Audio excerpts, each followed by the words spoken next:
À un moment donné, on est obligé de faire ce qu'on a à faire. Un bon reporter doit être vivant avant tout. On est quand même arrivé dans une situation où porter son badge presse est devenu dangereux. Un bataillon Viet-Cong encerclé luttera pour éviter l'anéantissement.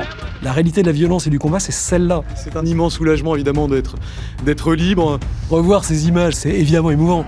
La guerre a commencé en Ukraine, aux portes de l'Europe. Les dernières formes de retenue ont volé en éclats ce jour-là. Bonjour Didier François. Bonjour. Vous êtes reporter de guerre, grand voyageur, voix familière des médias. Vous avez couvert la planète de Soweto à Gaza en passant par Grozny.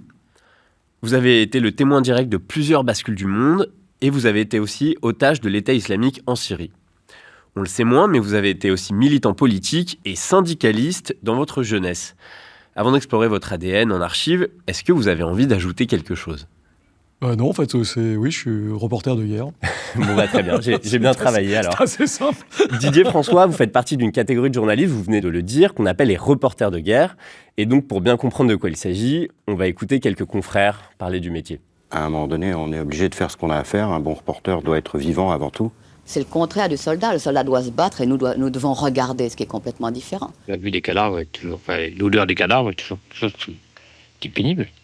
On ne s'habitue pas. Puis on le fait le mieux possible pour que cette émotion passe, pour que cette rage passe, pour que cette haine, parce qu'on a de la haine aussi, pour que cette haine passe, et pour que l'information passe aussi. Ah bah là, vous me mettez les plus grands, donc quand même, c'est la barre est haute. D'ailleurs, avec Patrick, toujours sur le terrain, alors que c'est le plus ancien d'entre nous. Il a quand même été blessé 7 fois. C'est un photographe formidable qui a un cœur en or et qui est un vrai reporter dans l'âme. Enfin, c'est vraiment quelqu'un qui aime le terrain, qui aime les gens, qui aime comprendre. Bah oui, donc merci. C'est quand même très impressionnant. Et vous, pourquoi vous avez embrassé cette profession ? Ben, sûrement, je pense, la curiosité, le fait de vouloir comprendre par moi-même qu'est-ce qui pousse les gens à se battre. Qu'est-ce qui fait que quelqu'un de normal, comme vous et moi, en fait, peut, à un moment dans sa vie, décider de prendre une arme et de combattre.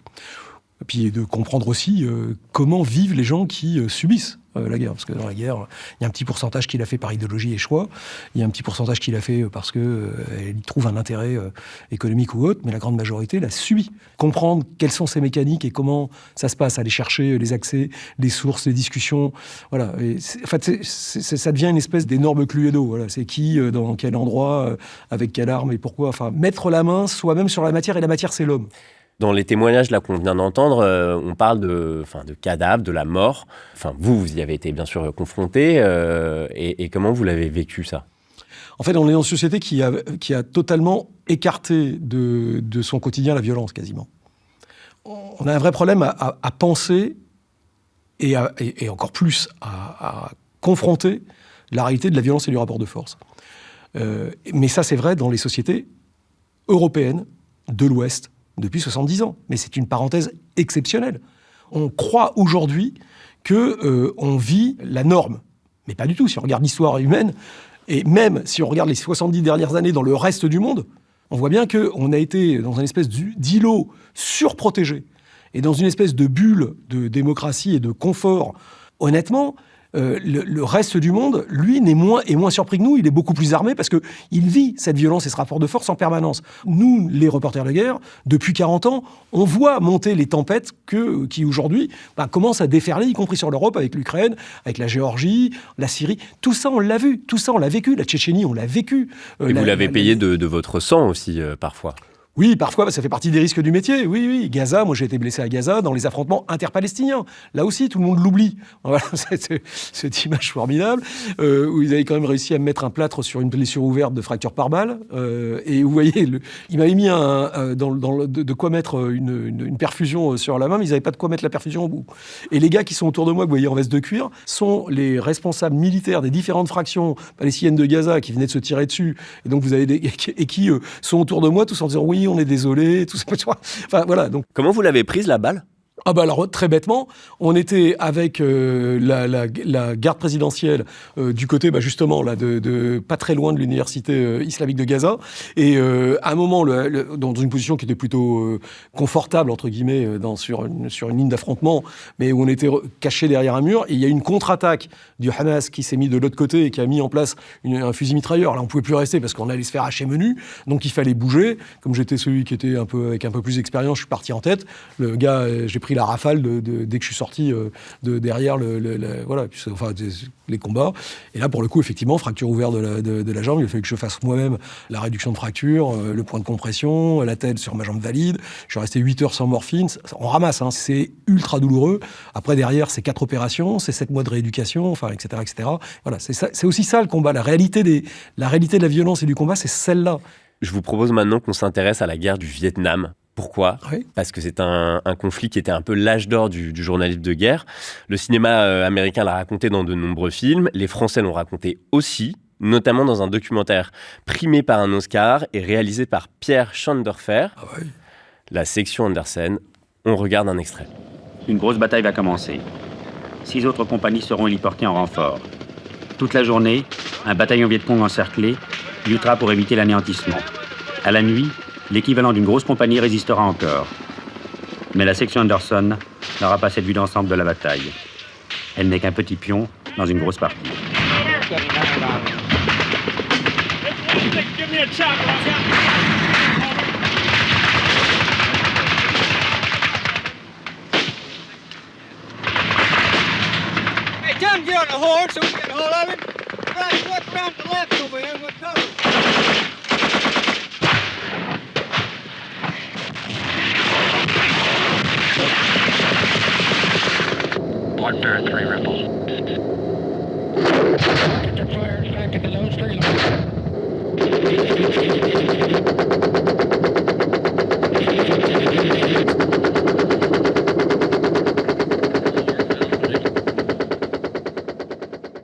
Ce qui est formidable sur la section Anderson, c'est le combat au niveau de l'homme. Et c'est ça la force de Schandorfer. Parce que, vous le voyez bien, quand vous voyez ces images-là, vous voyez le combat pur. Le combat pur, vous ne pouvez pas faire que du journalisme là-dessus, parce que, en fait, c'est un tunnel. Comme il le dit, sa section n'a pas vu la bataille d'ensemble. Elle n'a vu que son secteur de feu.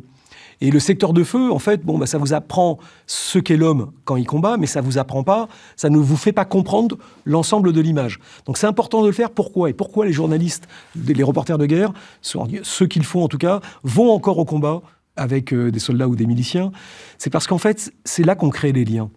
C'est dans la prise de risque partagée, dans la tranchée, la fatigue, la peur et l'usure, qu'on crée les liens qui nous donnent les accès ensuite pour, quand la guerre se développe, avoir les sources qui vont nous permettre de comprendre et de voir l'évolution de ces combattants, quels étaient leurs idéaux ou leurs objectifs de départ et comment eux voient l'évolution de la guerre. Ça, pour le coup, ça nous informe à long terme sur le conflit. Est-ce que ça serait encore possible de filmer la guerre de cette façon ?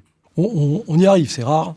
Mais ça devient difficile pour une raison simple, c'est que l'enjeu informationnel a été compris par tous les combattants, et donc la maîtrise des images et des commentaires envoyés depuis le terrain est devenue véritablement un enjeu militaire, que ce soit les armées ou les milices. Tout le monde veut contrôler la façon dont l'information sort d'une zone de combat, parce que c'est comme les ONG, les journalistes sont devenus en fait un levier de prise de pouvoir sur les populations. Donc c'est difficile de le faire, c'est plus difficile qu'avant. J'ai commencé en 85, à l'époque on n'avait pas de téléphone portable, on n'avait pas d'ordinateur, on n'avait pas de satellite, on n'avait rien.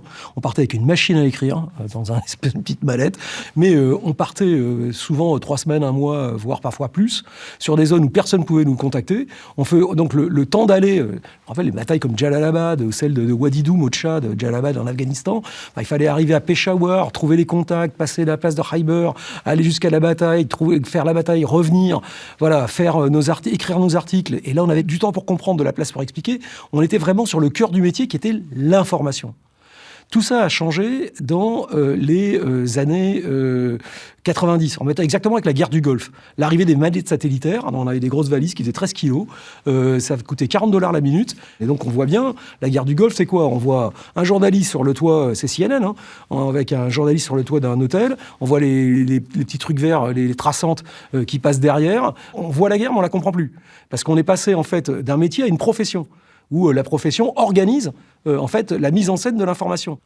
Dans les années 2000, avec la miniaturisation, les téléphones portables, le digital, etc., ça devient une industrie. Et d'un seul coup, dans cette industrie, ce qu'on a, c'est que le cœur du métier, qui était la valeur ajoutée, qui était l'information, n'est plus le modèle économique. Le modèle économique, on le voit bien, c'est le flux. Et dans ce modèle économique de flux, l'information n'est plus le centre de métier de journaliste, enfin, en tout cas du média, c'est juste le marqueur de positionnement en disant, bah voilà, on est plus ou moins sérieux et donc on met en avant les reporters, l'indépendance, etc.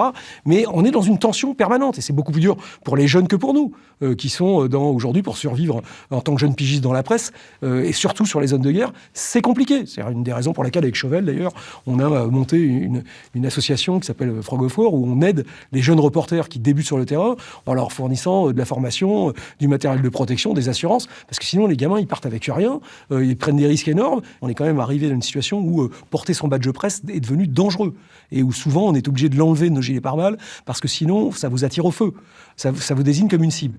Voilà. Et dans un combat, on peut être prisonnier aussi. Vous, comme reporter de guerre, vous avez d'ailleurs payé le prix fort. Vous avez été otage de l'État islamique en Syrie, de juin 2013 à avril 2014, avec 3 autres journalistes français, Édouard Elias, Nicolas Hénin et Pierre Torres. Et puis, le 19 avril, vous êtes finalement libérés. On va revivre ce moment. Il est 9h du matin sur la base de Villacoublay. Déjà, au travers les hublots, on aperçoit souriant et saluant 2 des ex-otages. Sur le tarmac, le président de la République et le ministre des Affaires étrangères s'avancent, suivis des familles. Sous les applaudissements, le premier à descendre est Nicolas Hénin, 37 ans, que le chef de l'État embrasse. Comme les 3 autres. Accolade chaleureuse pour Didier François, le doyen, 53 ans. Puis Édouard Elias, le plus jeune, 23 ans. Et enfin, Pierre Torres, 29 ans. Puis vient l'instant bouleversant des retrouvailles. Après 10 mois et demi de pénible séparation, comme ici, Édouard et sa demi-sœur, Christina. Ou Didier et sa maman, Joël. Au micro, un seul des 4 ex-otages va prendre la parole, le plus aguerri d'entre eux au terrain de guerre. C'est un grand bonheur, un immense soulagement évidemment d'être libre. De voir le ciel, je le redis encore, mais on ne l'a pas vu pendant longtemps. On a vraiment cette chance d'être français. Et puis, quand on est sorti, il y a quelque chose aussi qui nous a vraiment touchés. C'est de voir le degré de mobilisation. Au moment où on s'est fait attraper, il fallait être en Syrie pour faire notre travail. Nos familles, elles ne l'ont pas choisi comme nous l'avons fait. Et c'était dur pour elles. Je m'excuse, je suis un peu ému. Merci à tous. Ça vous émeut de revoir ça? Ouais, c'est, enfin, vous voyez, revoir ces images, c'est évidemment émouvant. Je suis pas un garçon très expansif là-dessus, mais oui, c'est émouvant. Alors d'abord, on avait ramassé 10 mois et demi dans les geôles de l'EI, c'était pas agréable. Faut voir que là, on a les 4 Français qui sont sortis. C'est pour ça que je dis, on a de la chance d'être Français, mais on était 19 otages, la moitié ont été égorgés quand même. On est quand même une nation qui a une histoire qui ne laisse pas les gens derrière. C'est pas n'importe quoi. On n'accepte pas toutes les demandes des preneurs d'otages, mais on essaye de sortir nos concitoyens. On l'a fait, que ce soit en Afrique, que ce soit à l'époque dans les Balkans, en Tchétchénie ou là en Syrie. On a la chance d'avoir cette tradition du Quai d'Orsay, des services de renseignement, de l'appareil d'État français, qui est de protéger ses ressortissants à l'étranger. C'est pas le cas de toutes les nations, et honnêtement, c'est super important pour les familles, parce que les familles, elles ramassent. Nous, quand on se prend des claques, quand ça s'arrête, on le sait. Eux, toute la journée, ça cogite. Ils savent pas ce qui se passe. Et puis nous, c'est un choix. On a fait ce choix-là volontaire d'aller se mettre à risque pour faire notre métier. Ceux qui restent derrière, ils n'ont pas fait ce choix-là, donc ils subissent ce choix-là. Donc le fait d'avoir de la solidarité avec des gens qui soutiennent dans les mairies, dans les communes, dans les écoles, etc., c'est fort, ça fait un sens. Là aussi, on sait qu'on est français. On n'est pas n'importe qui perdu nulle part.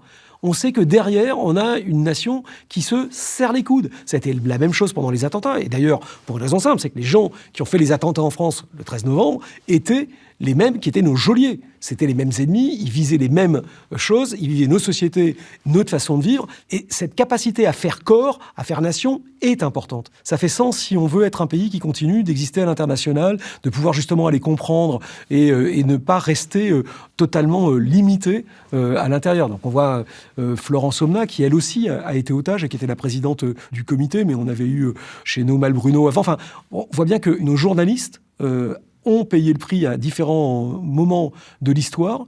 Quasiment tous sont rentrés sur la question des otages. Ceux qui sont rentrés nous ont montré la voie, le fait qu'on pouvait tenir, en fait, et qu'on pouvait faire ce métier, et rentrer et continuer à faire notre travail d'explication. Donc, non, c'est pas marrant de se faire choper, et c'est pas marrant d'être torturé, mais ça vous prouve aussi que on est capable de surmonter ces épreuves. La blessure, la capture, la torture sont des épreuves dans la vie, mais elles ne vous enferment pas dans une situation ou dans un rôle de victime. Ça n'empêche pas. C'est une partie désagréable de ce qui se passe dans la vie, mais c'est la preuve aussi qu'on peut rebondir sur des choses extrêmement dures, extrêmement violentes. Et pourquoi c'est important de le dire ? C'est parce que nos adversaires, ceux qui, justement, détestent la liberté d'information, la liberté de parole et, de fait, la démocratie, pensent que la violence, la peur de la terreur, et c'est pour ça qu'ils sont terroristes, va nous faire taire et va nous empêcher d'agir. Parce que ça va nous, finalement, tellement nous terroriser que ça va nous paralyser. Or, pas du tout. On est capable de répondre à des situations dures, à des situations de violence extrême, de faire corps en tant que nation et de s'opposer à ce qu'on voudrait nous imposer par la force. Ça, je pense que, à petit niveau, mais c'est bien la preuve qu'en fait, c'est faisable. C'est important de le comprendre aujourd'hui dans une société, enfin dans un monde surtout, où la violence est de plus en plus utilisée par nos adversaires et nos compétiteurs pour essayer de nous imposer leur volonté contre nos modes de vie, notre fonctionnement au quotidien, nos aspirations. Voilà. Donc c'est important d'avoir ça en tête, parce que en fait, la démocratie, ça a un prix. Et ce prix-là, si on n'est pas capable d'être prêt à le payer à notre petit niveau, eh ben, on n'y arrivera pas. Alors pendant des mois de détention, vous aviez des geôliers français, dont l'un, Mehdi Nemmouche, a été condamné à la réclusion criminelle à perpétuité en mars dernier. Il a fait appel. Écoutez ce que disait une grande philosophe sur les prétendus grands criminels. Lorsque j'ai écrit mon livre sur Eichmann à Jérusalem, l'un de mes principaux objectifs était de détruire la légende de la grandeur du mal, de la force démoniaque.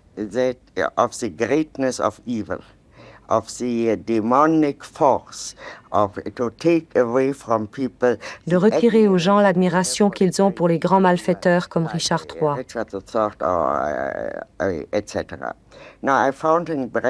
J'ai trouvé dans Brecht la réflexion suivante. Les grands criminels politiques doivent à tout prix être mis à nu et surtout être livrés au ridicule. Ce ne sont pas de grands criminels politiques, mais des hommes qui ont commis de grands crimes politiques, ce qui est quelque chose d'entièrement différent. L'échec d'Hitler n'indique pas qu'il était imbécile. Le fait qu'Hitler était un imbécile était une idée courante et fausse dans toute l'opposition avant qu'il ne prenne le pouvoir. De nombreux livres ont essayé ensuite de le justifier et d'en faire un grand homme. Le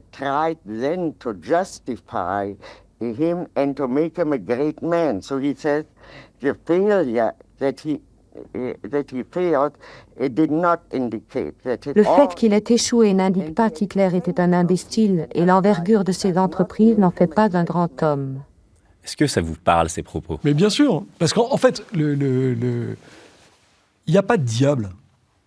Même chez les terroristes, il y a juste des hommes qui font des choix et qui font, de mon point de vue, des mauvais choix. Ils ont décidé, alors, de leur point de vue, c'est sûrement le bon, mais de notre point de vue, c'est en fait même chez l'ennemi. L'ennemi peut avoir des bonnes raisons de devenir un ennemi. Le problème, c'est que le jour où il décide de devenir un ennemi et d'attaquer les sociétés démocratiques doivent pouvoir se défendre. Donc moi, je ne pense pas qu'ils soient tous fous, qu'ils soient tous dingos, qu'ils aient pété un câble, que ci, que ça.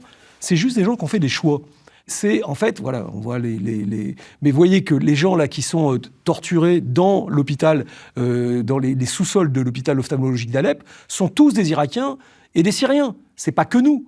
Et ils en ont massacré des milliers. Donc, en fait, qu'est-ce qu'on reproche à ces jeunes djihadistes venus de France, venus d'Europe ? Et sachant qu'ils étaient quand même un paquet. Il y avait 1500 Français qui ont rejoint l'État islamique. 1500 ! Et dont 25% étaient des convertis. Ne l'oublions jamais. C'est qu'ils ont quitté nos sociétés démocratiques, donc on les a ratés quelque part, pour aller rejoindre et mettre en œuvre un projet totalitaire d'extermination de leurs ennemis. C'est ça qu'ils ont fait. C'est, en fait, grosso modo, c'est comme si 1500 jeunes Français, dès 1939, avaient rejoint les jeunesses hitlériennes pour mettre en place la solution finale. C'est ça la logique. Mais je ne compare pas, je ne mets pas de trait d'égalité, je parle de dynamique. En fait, on est dans ces logiques-là. On est dans des logiques de rupture où des jeunes Français ont fait le choix de rejoindre et d'appliquer la répression et la mise en ordre réglé d'une société par un mouvement et une idéologie totalitaire. Qu'est-ce qui fait qu'à un moment donné, des jeunes Français élevés dans la République et dans l'école de la République peuvent à ce point rompre avec nos valeurs qu'ils aillent se porter comme capots et comme exécutant des bases œuvres d'un projet totalitaire islamiste. C'est ça le vrai sujet. Mais justement, vous posez la question, mais ces jeunes, ils rêvent à quoi ? Qu'est-ce qui les motive ? C'est à eux qu'il faut poser la question. Je pense qu'il y a une question de rupture et d'identité qui doit être très forte derrière, mais c'est peut-être aussi le problème de la rupture de la promesse républicaine dans les intégrations. Mais après, c'est des choix individuels. Encore une fois, je ne cherche pas d'excuses. Ils ont peut-être des tonnes de raisons individuelles. À partir du moment où ça devient des ennemis, il faut les combattre. Mais il faut aussi y répondre en affirmant nos valeurs. Donc, qu'est-ce qui font les bases de la nation ? Qu'est-ce qui fait qu'il y a un ciment qui nous unit ? Quelles sont les valeurs que nous sommes prêts à défendre ? On a hérité d'un pays avec ses valeurs et ses capacités de fonctionnement, son mode de vie, sa solidarité. C'est pas tombé du ciel. Ça a été fait aussi par des gens des générations avant nous, qui ont travaillé et qui ont payé le prix par la sueur et par le sang, pour qu'on ait ça. Donc aujourd'hui, nos générations et les générations qui viennent, qu'est-ce qu'elles sont prêtes à faire pour défendre ce qui compte à nos yeux ? Voilà, ça c'est une vraie question qui se pose. Didier François, on va partir dans un pays que vous connaissez bien, puisque vous y avez travaillé, l'Afrique du Sud, et on va se replonger dans un direct historique, la libération de Nelson Mandela. Un grand moment. Le voilà, alors voilà avec cette sa image, femme, extraordinaire. attendue depuis 27 ans. Nelson Mandela, 71 ans, 27 ans passés en prison en compagnie de son épouse, Winnie Mandela, qui, pendant que son mari était incarcéré, a personnifié en plusieurs moments la lutte. En tout cas, elle n'a cessé d'avoir des relations avec son mari de sa prison qui lui transmettait un certain nombre de messages à transmettre aux Sud-Africains qui luttaient contre la ségrégation raciale. Une image attendue par l'ensemble des Noirs d'Afrique du Sud. Et du monde entier. Et du monde entier Tout aujourd'hui, le monde entier puisque nous le retransmettons. Nelson Mandela, 71 ans, qui s'avance là, au devant de la foule qui l'attend en compagnie de son épouse Winnie Mandela. 15h14 donc, Winnie Mandela, un homme libre, puisqu'il sort en ce moment même de la prison Worcester. Vous avez assisté à ce moment d'histoire ? J'étais à Parle, j'étais mais vraiment pas très loin, parce qu'après on a fait une interview avec lui. Enfin, je pense que c'est un des plus beaux jours journalistiques de ma vie. C'est un très très très grand monsieur, Nelson Mandela. J'ai eu la chance d'avoir de longues discussions avec lui. Et c'est un maître. C'est un des rares hommes politiques pour qui j'ai un énorme respect, mais vraiment, je pense que c'est celui pour lequel j'ai le plus de respect. C'est quelqu'un qui, quand vous lui posiez une question, prenait toujours le temps de réfléchir avant de vous répondre, et vous répondez toujours au fond et rarement sur la forme. C'était quelqu'un qui essayait de convaincre. C'était un homme qui était porteur des deux cultures, la culture africaine et la culture occidentale, qui a trouvé un chemin. C'était un universaliste réel, un antiraciste profond, au sens où il croyait en l'homme et en ses idées et en ses actions. Et qui pensait fondamentalement que c'était votre comportement qui disait les choses de vous et pas vos discours. C'est un modèle pour moi. Est-ce que vous pouvez nous raconter un peu l'ambiance de sa libération, l'effervescence qu'il y avait à l'époque ? Mais c'était tellement... Alors évidemment, on s'y attendait parce qu'il y avait 6 mois qu'il y avait les négociations, etc. Mais en même temps, donc il y avait un énorme espoir, il y avait une attente incroyable. Et il y avait une liesse incroyable. On était en plein apartheid. C'est la première fois qu'on voyait vraiment, à l'échelle de masse, toutes les communautés s'embrasser. C'est là que naît l'idée de la Rainbow Nation, le fait que... il a quand même réussi un truc absolument incroyable, après des années de ségrégation raciale et de violence dure, et alors que le pays était encore en proie à de la violence. Dans les townships, c'était la pleine période des affrontements entre l'ANC, donc son organisation, et l'Inkatha, l'organisation zoulou de Boutelesi, avec des violences extrêmement fortes. Donc il y avait vraiment un enjeu énorme à sa sortie.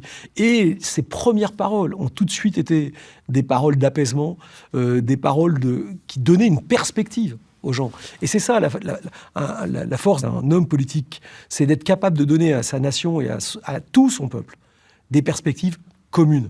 Et ça, c'est ce qu'il a fait. Il n'a pas parlé en nom d'une communauté, il a parlé au nom de tous et de toutes. Et ça, c'est super important. On quitte l'Afrique du Sud pour partir dans un autre territoire que vous connaissez bien et qui n'en finit plus de faire l'actualité. C'est la bande de Gaza. Le reportage date de 1987. C'est le début de la première intifada dans les territoires occupés par Israël. Le camp de Jebalia, dans la bande de Gaza. Il faut venir ici pour comprendre l'une des raisons du soulèvement de ces derniers jours, la surpopulation. Il y a actuellement à Gaza 510 000 Palestiniens qui vivent sur un territoire long de 45 km et large de 10. Faites les comptes, cela fait une densité de population plus forte qu'à Hong Kong. Mieux, ici, un Palestinien sur 2 a moins de 15 ans et l'on prévoit 1 million de personnes pour l'an 2000. Cela faisait des mois qu'aucune équipe de télévision n'avait pénétré dans ce camp. Tout le monde voulait nous raconter les conditions de vie insupportables ici, mais la peur d'être repéré par les autorités israéliennes a conduit invariablement nos interlocuteurs à donner le dos à la caméra. Nous vivons tout le temps en guerre. Mais qu'est-ce que vous voulez au juste ? La paix, mais sans les Israéliens. Moins d'une heure plus tard, l'armée israélienne arrivait et nous étions obligés de quitter les lieux. Direction le centre de Gaza, où tout au long de la journée, des barricades improvisées seront érigées au milieu de la chaussée. L'armée est là, elle aussi, patrouillant dans des rues le plus souvent vides. On se terre à l'intérieur des maisons et quelquefois à l'intérieur des mosquées. C'est la deuxième raison du soulèvement à Gaza et en Cisjordanie, l'intégrisme, l'emprise des frères musulmans sur la population. C'est l'heure de la prière et cela donne des situations étonnantes comme celle-ci. Au nom d'Allah, dit le muezzin, il faut se rebeller, vous les jeunes, il faut se battre pour libérer la Palestine. Les soldats israéliens ne bronchent pas, malgré les pierres accumulées sur le toit de la mosquée, ils n'entreront pas par respect envers un lieu de prière. En fait, des reportages, il y en avait beaucoup dans notre base d'images, mais on a choisi celui-là parce qu'on a l'impression qu'il porte tous les germes de la situation actuelle. Oui, en fait, les paramètres sont malheureusement toujours les mêmes. Surpopulation, manque de perspectives politiques, une radicalisation particulière d'une partie de Hamas qui a quand même fait depuis, on a quand même eu le 7 octobre, qui est une rupture incroyable et violente. C'est un pogrom où il y a une recherche d'aller chercher 250 otages. Jamais dans le mouvement national palestinien on avait eu quelque chose de cette ampleur-là. Et la réponse israélienne militaire a aussi été d'une ampleur jamais égalée, parce que là aussi, on a une rupture. On n'était plus dans une logique de gestion du conflit, on était dans une logique de rétablir de manière extrêmement violente la dissuasion militaire israélienne. Aujourd'hui, on est à un moment charnière. Les éléments de départ sont à peu près tous les mêmes, mais on est à un moment où peut-être on va trouver une solution différente, parce que c'est la première fois aussi que les États-Unis s'impliquent de manière extrêmement forte pour faire pression sur leurs alliés stratégiques qui sont les Israéliens, pour trouver une solution politique avec les Palestiniens. La vraie question, ça va être celle-là, c'est quel va être l'espace politique laissé aux Palestiniens dans une solution politique. C'est pour ça qu'on a les Européens, etc., aujourd'hui, qui cherchent à faire une reconnaissance générale d'un État palestinien, même s'il n'est ni défini dans ses contours, ni défini dans sa forme de gouvernement. Mais il faut bien donner une perspective d'autodétermination et à une population qui, dans sa majorité, moi j'ai vécu 2 ans à Gaza et 2 ans à Jérusalem comme correspondant, dans sa majorité, la population veut vivre normalement. La grande majorité de la population de Gaza subit le Hamas. Moi, les affrontements dans lesquels j'étais blessé étaient déjà des affrontements interpalestiniens entre les nationalistes du Fatah et les islamistes du Hamas. Donc, et avec une population gazaouite qui, dans sa grande majorité, était elle aussi prise en otage de cet affrontement. Donc, il faut se garder des raccourcis faciles. Il y a, je pense, une attente côté palestinien, surtout après les destructions qu'il y a eu, forte de pouvoir vivre normalement, d'avoir, si possible, une autorité palestinienne, mais qui ne soit pas corrompue comme elle l'était, et qui s'occupe un peu de la population et pas seulement d'elle-même. Donc ça va demander un effort politique considérable. Il y a un appareil sécuritaire palestinien qui continue de collaborer de manière assez étroite avec les Israéliens, y compris en Cisjordanie, mais il faut bien leur donner aussi une perspective politique. Ça va être indispensable sur le long terme, en plus de la question sécuritaire. Alors on va parler maintenant d'un autre basculement de l'histoire que vous avez vécu depuis Paris cette fois. Nous sommes le 24 février 2022 et la guerre est de retour en Europe. Dans le ciel ukrainien, un avion de chasse russe à basse altitude. Les cris d'un enfant et la terreur d'une famille. Le missile est tombé juste à côté de leur immeuble. Il y a 20 hélicoptères qui viennent de passer. La guerre a commencé en Ukraine, aux portes de l'Europe. Ici, non loin de Kiev. Une bataille acharnée.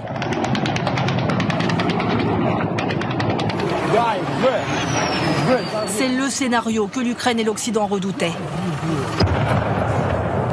Une offensive massive des forces russes. Avec des bombardements simultanés dans plusieurs villes.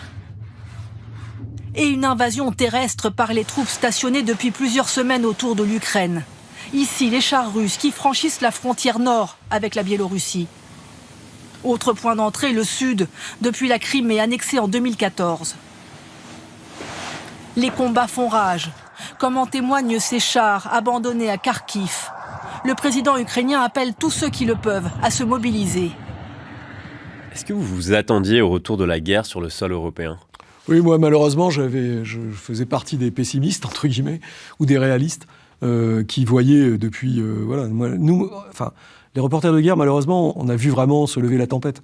On a eu tous les éléments, les uns après les autres, se mettre en place. Moi, j'ai vu le degré de violence que l'armée russe était capable de déclencher sur un pays comme la Tchétchénie en 1994. Mais vous voyez bien qu'on a eu un retour de la volonté d'imposer un rapport de force militaire, d'imposer sa volonté de contrôle sur un pays qui était devenu indépendant en 91, mais que finalement la Russie n'a jamais considéré comme devant être vraiment indépendant, qui était l'Ukraine, et qui était en plus dangereux pour le régime de Vladimir Poutine, dans la mesure où il choisissait la démocratie et l'Europe. Enfin, il faut bien comprendre le degré de rupture qu'on a vécu le 24 février 2022 au matin.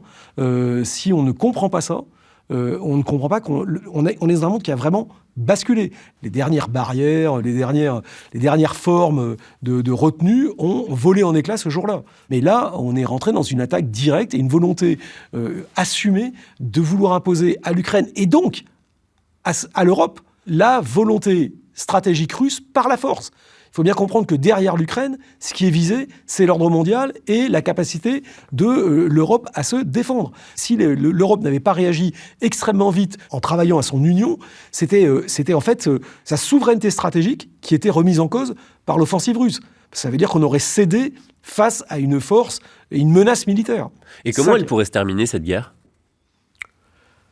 Alors, ça c'est une bonne question, difficile. La première chose qui est importante, c'est d'abord que les Ukrainiens ne s'effondrent pas en tant que nation souveraine. Ça, c'est la première chose. Parce que si c'est ça, ça veut dire que l'Europe et l'Occident auront échoué à faire respecter leurs valeurs et leurs droits.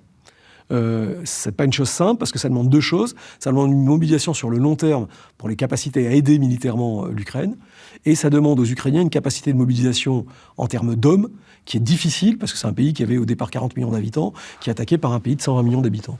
Et ça, pour le coup, on ne peut pas les aider. C'est à eux de choisir, et à eux de le faire.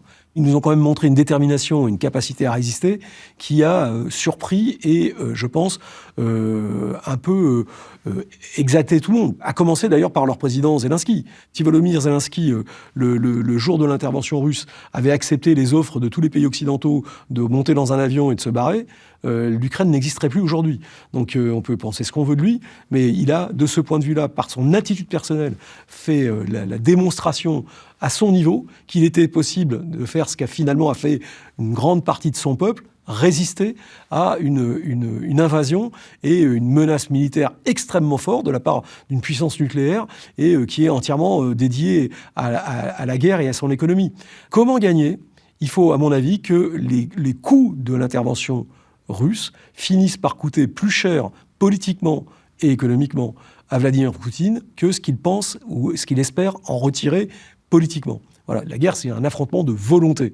C'est pas simplement des armes, c'est la volonté qu'on a à défendre ses valeurs, son territoire, sa patrie et sa nation. Alors, vous évoquiez un petit peu la dissuasion auparavant. C'est vrai que sur le plan militaire, la France possède un héritage qui la protège et qui garantit son indépendance.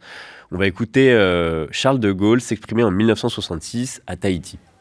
Nous sommes en train de réaliser une puissance moderne. Non pas une puissance destinée à attaquer ou à dominer personne, au contraire. Une force qui, dans le monde très dangereux où nous nous trouvons, doit nous donner la capacité de dissuader les autres de nous attaquer jamais, c'est-à-dire de nous donner la plus grande chance de paix qui soit possible. La dissuasion, c'est important parce que ça nous donne une certaine sérénité, entre guillemets, sur le fait que le territoire national français est sanctuarisé, en fait, par la menace d'une destruction telle qu'aucun de nos adversaires n'aurait intérêt à devenir un ennemi et à s'exposer à ses frappes. Sachant que pour un pays qui a du mal à comprendre la violence, ou qui en tout cas parfois ne veut pas voir la question du rapport de force, c'est bien qu'on accepte de menacer de mort plusieurs millions de potentiels adversaires. Voilà.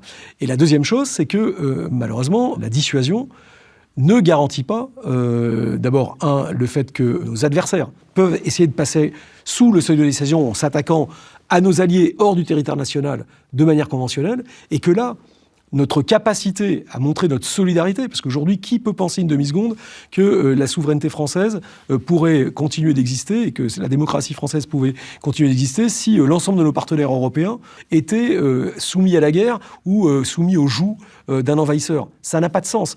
Donc il est évident qu'on est aujourd'hui obligé de se penser comme solidaire militairement en tant qu'Européens, et donc de se donner, en plus de nos capacités militaires, une véritable capacité à ce que l'on fait aujourd'hui dans l'OTAN, à être ce qu'on appelle une nation cadre, donc une nation capable aujourd'hui d'agréger autour d'elle des forces alliées pour pouvoir résister de manière conventionnelle à l'hypothèse d'un scénario d'engagement lourd en dehors de nos frontières, sur le sol européen. C'est vraiment quelque chose qui est important à comprendre aujourd'hui. Le retour du rapport de force décomplexé, que ça soit, on l'a vu pour l'Iran, qu'on l'a vu pour la Chine autour de Taïwan, qu'on le voit aujourd'hui par exemple pour la Russie avec l'aide de la Corée du Nord en Ukraine, on voit bien qu'aujourd'hui on a des puissances qui pensent en termes de guerre et pas simplement en termes de compétition, et que donc on doit être capable aujourd'hui de penser et de répondre à ça.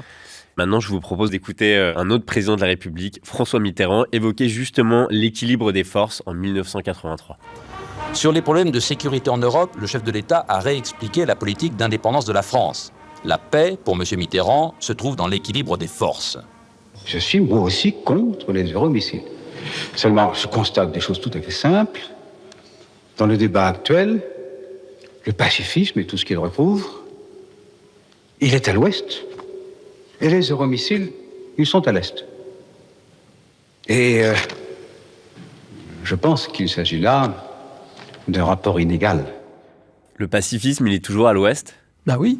Mais pourquoi ? Parce qu'on vit dans un espèce de mythe de penser que nos adversaires pensent comme nous et auront finalement horreur du recours à la violence, parce que justement la violence est horrible. Quand on accepte ça, quand on pense qu'en fait on a des adversaires qui sont capables de recourir de manière décomplexée à la violence, ça veut dire qu'il faut qu'on sorte de notre zone de confort et qu'on se dise « Ok, qu'est-ce que je suis prêt à faire pour me défendre ?» Et donc, qu'est-ce que je suis prêt à faire comme sacrifice ? C'est ça en vrai. Vous croyez sincèrement que si vous ne résistez pas aujourd'hui en Ukraine à l'avancée des troupes russes, vous allez socialement y gagner ? Mais vous allez tout perdre. Il faut faire très attention à ça. Donc, et ne pas croire que demain, c'est parce qu'on n'a pas été gentil avec Poutine que Poutine a finalement pété une durite et a décidé d'attaquer tout le monde. Ça n'a pas de sens.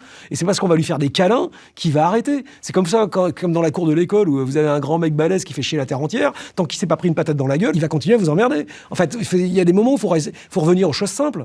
Donc, si on n'est pas capable aujourd'hui de dire, nous, notre société telle qu'elle est aujourd'hui, on y tient, et c'est aussi des valeurs, le fait qu'on veut vivre ensemble comme ça, qu'on croit à la République, même s'il y a des défauts, même si la promesse d'intégration n'est pas toujours tenue, même si, etc. Mais enfin, à la fin des fins, excusez-moi, mais moi, je préfère vivre dans une société démocratique européenne qui n'est pas idéale que dans une dictature hégémonique d'un parti comme en Chine, en Russie ou en Iran. Tout le monde croit toujours qu'il est à l'abri de la guerre. Sarajevo, les gens, ils vivaient comme nous, hein. Ils avaient vu les mêmes films, ils avaient lu les mêmes bouquins, ils écoutaient la même musique, ils étaient potes, ils étaient en classe ensemble. Quand j'étais sur les tranchées, on prenait les photos de classe et tous, ils me disaient « Ah oui, tiens, même machin, il y en a la tranchée en face. Bidulette, c'était ma copine, maintenant les snipers là-bas. Ah mais Trucmuche, il s'est pris un obus de mortier dans la gueule. » Et quand on leur demandait « Mais 2 mois avant le conflit, vous croyez qu'il va y avoir la guerre ?»« Mais non, c'est pas possible, on se connaît trop bien. » 1 mois après, tout le monde se tirait dessus. 2 ans après, tout le monde faisait des camps de concentration et se massacrait et brûlait les villages et faisait du nettoyage ethnique. La capacité de basculer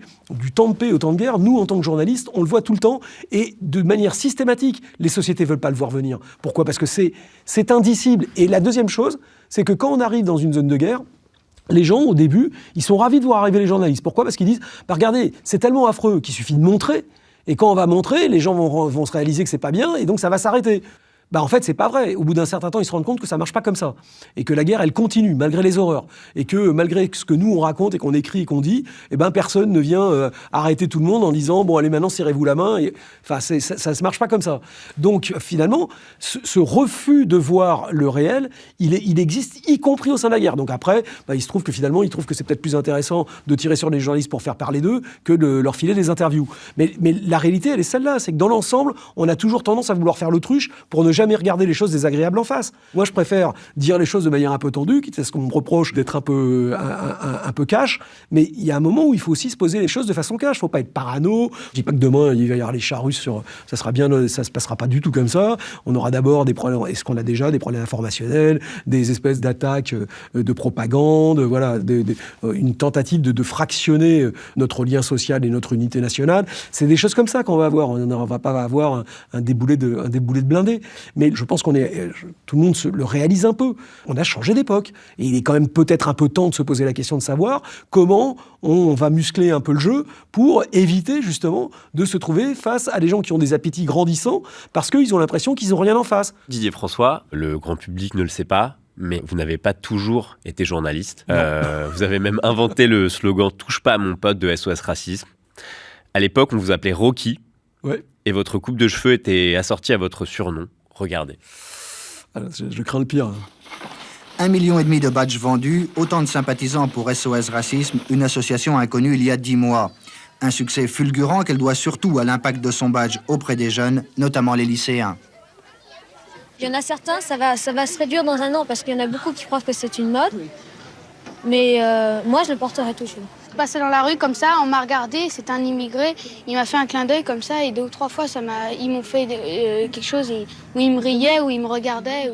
Parce que tu avais le badge. Ouais.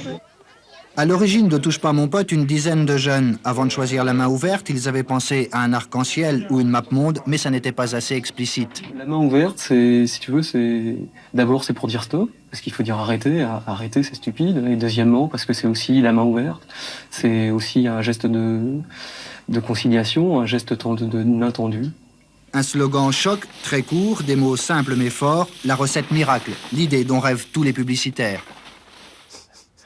Comment vous avez trouvé ce coup de génie marketing ? Ça me paraissait tellement évident. C'était à une époque où il y avait eu quand même rappelez-vous, il y avait 2 choses qui étaient importantes. Il y avait eu des crimes racistes en 82-83 de manière importante, donc il fallait quand même réagir. Encore une fois, là aussi, c'est la promesse de République. Si on fait une promesse d'intégration, il faut la tenir. La deuxième chose, justement, pourquoi il fallait le faire là, c'est que c'était aussi la réponse à ce qu'on avait appelé la marche des beurs, c'était le communautarisme. Nous, on voulait justement éviter ça. Le SOS, c'est un mouvement de jeunesse français qui, dans toutes ses composantes, portait clairement des valeurs universalistes et républicaine. Et c'était important de se construire là-dessus, et pas sur des problèmes d'identité communauté par communauté. C'est l'inverse, justement, de la promesse républicaine. Donc le truc le plus simple, c'était ça, c'était tu touches pas à mon pote, voilà, parce qu'on vit ensemble, on est tous français, et quand on est français, moi je me fous de savoir en fait d'où tu viens. Ce qui m'intéresse, c'est de savoir où tu vas. Donc c'était ça l'idée bête qui s'est exprimée comme ça, et donc qui a été retenue. Après, ça venait d'autres choses. À l'époque, il y avait eu le badge, je vous rappelle, de Solidarność, de Solidarité, le syndicat polonais, sur lequel nous c'était quand on était à la fac, comme vous le disiez. Moi, j'avais beaucoup travaillé là-dessus, à aider ce syndicat indépendant en trimballant des rotatives clandestinement jusqu'à Gdansk. C'était aussi Rocks Against Racism, qui avait été en Angleterre avec les Clash, qui organisait des concerts contre le racisme et qui avait un badge. Vous voyez bien que tout ça faisait partie un peu de l'air du temps. C'est pas non plus... les choses germent toujours sur un substrat, ça tombe pas du ciel. On le sait depuis Pasteur. Il faut bien que ça naisse de quelque chose. Alors c'est le moment pour moi d'arrêter de vous poser des questions et de vous laisser choisir qui va vous poser la dernière, entre Jean-Louis Servan-Schreiber, Henri Chapier, Denise Glaser et Laure Adler. J'en sais rien. On va faire Laure Adler.